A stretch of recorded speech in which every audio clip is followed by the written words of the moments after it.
आगामी विधानसभा निवडणुकीत मोहोळ विधानसभा मतदारसंघातून निवडणूक लढवण्यास इच्छुक असल्याचे स्पष्ट संकेत माजी खासदार शरद बनसोडे यांनी दिले आहेत। सोलापुरात पत्रकारांशी बोलताना माजी खासदार ॲडव्होकेट शरद बनसोडे म्हणाले की महायुतीमध्ये ही जागा अजित पवारांच्या राष्ट्रवादी काँग्रेसकडे आहे।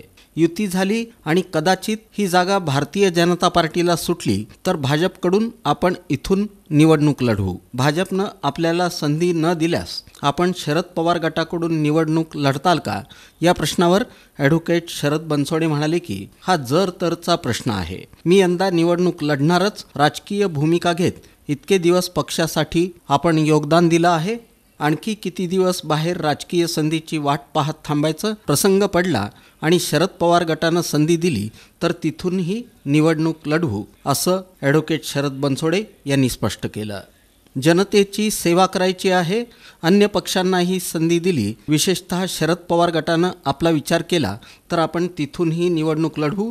आपण शरद पवारांना भेटणार आहात का, या विषयावर ते म्हणाले की जर आणि तरचा प्रश्न आहे।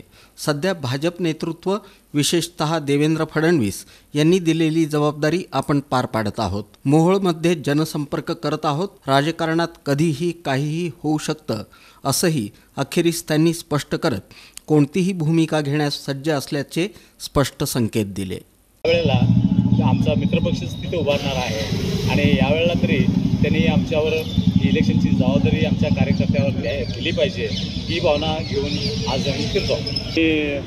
आज मोहोळचा दौरा केला, उद्या पंढरपूरचा दौरा करतोय, त्यानंतर मंगळवेढ्याचा दौरा करतोय, त्यानंतर दक्षिण सोलापूरचा दौरा करतोय। म्हणजे या ठिकाणी आम्ही कमी पडलेलो आहोत, त्या ठिकाणचा आम्ही दौरा करतोय। मोहोळमध्ये सगळ्यांना असं वाटतं की फक्त मराठा आरक्षण हाच एक फॅक्टर तिथे काम आला म्हणून, पण आजच्या फिरण्यामध्ये तसं काही मला जाणवलं नाही। अँटी इन्कमची होती पक्षाच्या संदर्भामध्ये आणि त्यामुळे हा भाग झालेला आहे। आणि त्याचबरोबर जे नॅरेटिव्ह सेट करण्यात आलं की अल्पसंख्याकांच्याकडून की हे यासाठी थोडंसं मतदान कमी झालेलं आहे।